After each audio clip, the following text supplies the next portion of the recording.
It seems that Batman is currently the biggest challenge for James Gunn. And I get it, because you have a franchise that promises so much for The Dark Knight.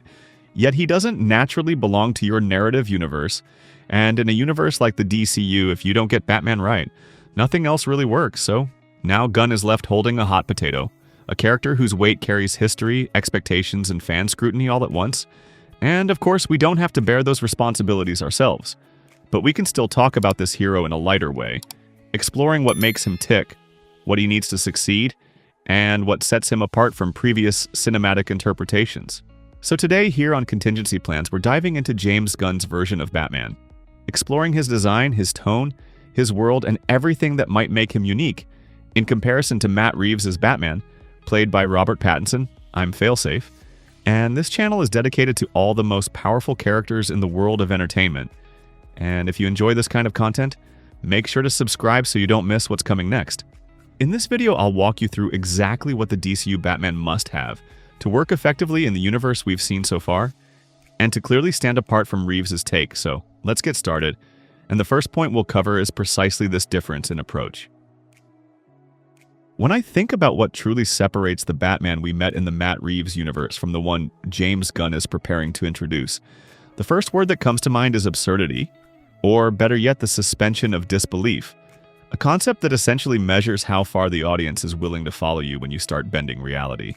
And this willingness never comes out of nowhere. It depends entirely on the narrative world you build. So right from the start, the Batman of Robert Pattinson inhabits a universe rooted in an almost oppressive realism. A Gotham that feels heavy, grounded, drenched in grit. A world where every detail seems engineered to convince you that this could genuinely exist, while James Gunn, as we have already seen with his approach to Superman, is shaping a universe where the rules are looser, where the audience is invited to accept things that stretch logic in ways that Reeves would never attempt, not because one approach is better, but because the tone dictates what can breathe within it. And this is the key starting point for everything that follows, since it means that the Batman we will see in the DCU will naturally belong to a context that embraces the strange and the exaggerated. A context where the visual language, the characters, and even the narrative rhythms can afford to be bolder, louder, more comic book in spirit.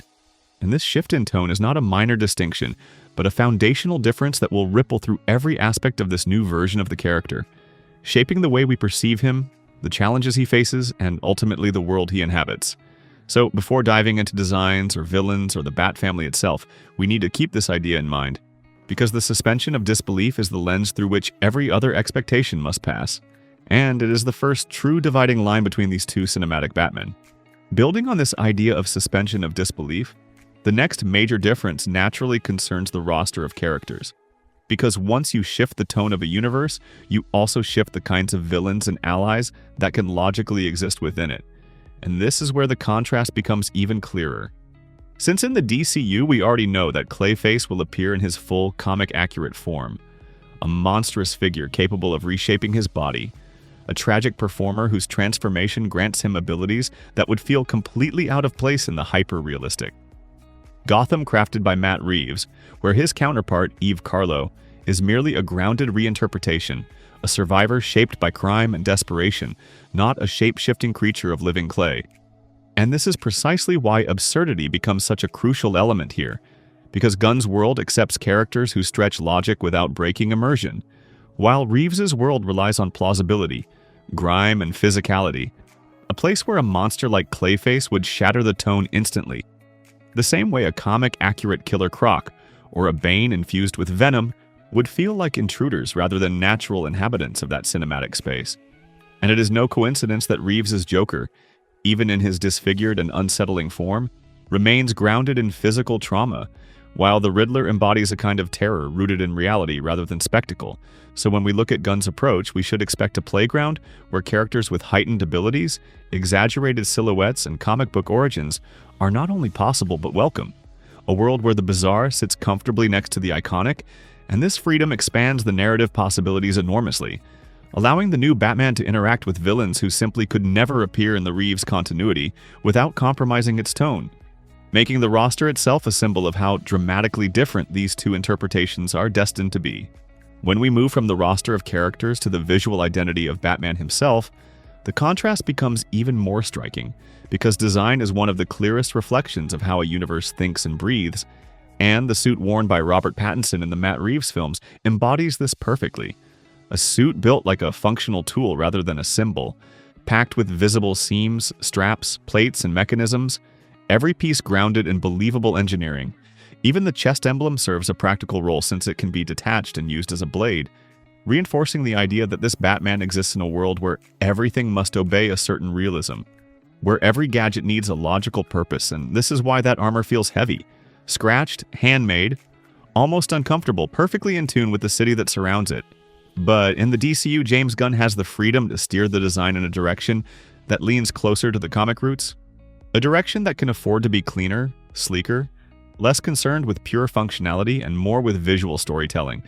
allowing the suit to express mythology rather than survival. And this shift opens the door to interpretations that would simply not fit the Reeves aesthetic. Suits that highlight color contrasts, streamlined shapes, and symbolic elements rather than only tactical ones. And while Pattinson's armor feels like something welded together in a dim workshop, after long nights of obsession, the DCU suit can embrace stylization, exaggeration, and the slightly heightened reality that Gunn is establishing, meaning it can reflect not only who Batman is, but what kind of world he occupies. And this difference in design philosophy becomes a crucial bridge between tone and character, showing once again how these two cinematic Batmen grow from fundamentally different narrative soils. The first design expectation that naturally comes to mind, and one that has been discussed endlessly among fans, is the classic gray and blue suit, a look that immediately evokes the earliest and most iconic eras of the character, a version of Batman that leans into the brighter, pulpy roots of the comics, where the contrast between the muted gray of the bodysuit and the deep blue of the cowl, cape, and gloves creates an image that feels heroic in a way modern adaptations rarely embrace. And in a universe like James Gunn's, which openly welcomes a more stylized and absurd tone, this design could actually thrive, offering a visual identity that stands apart from the all-black, tactical interpretations we've grown accustomed to. Yet translating this suit into live action requires careful balance, because while it carries nostalgia and charm, it also risks looking too lighthearted, if not grounded in the right aesthetic, especially when the character shifts toward darker stories, which historically is why many adaptations eventually abandon the blue in favor of black or charcoal. But even so, there are versions of this design, particularly in fan art and certain animated interpretations, that blend realism with stylization beautifully, using deeper shades of blue, muted grays, and texturing that gives the suit weight without losing the classic silhouette. And this hybrid approach could give the DCU Batman a look that honors tradition while still fitting within a modern cinematic landscape. A suit that signals immediately that this is a different Batman from Reeves' incarnation, one who belongs to a world where heightened symbolism and comic book sensibilities are not only allowed but celebrated, making the gray and blue design not just a visual choice but a statement of identity and intent. The second design option, and the one I personally find most compelling for the DCU, is the new 52 suit,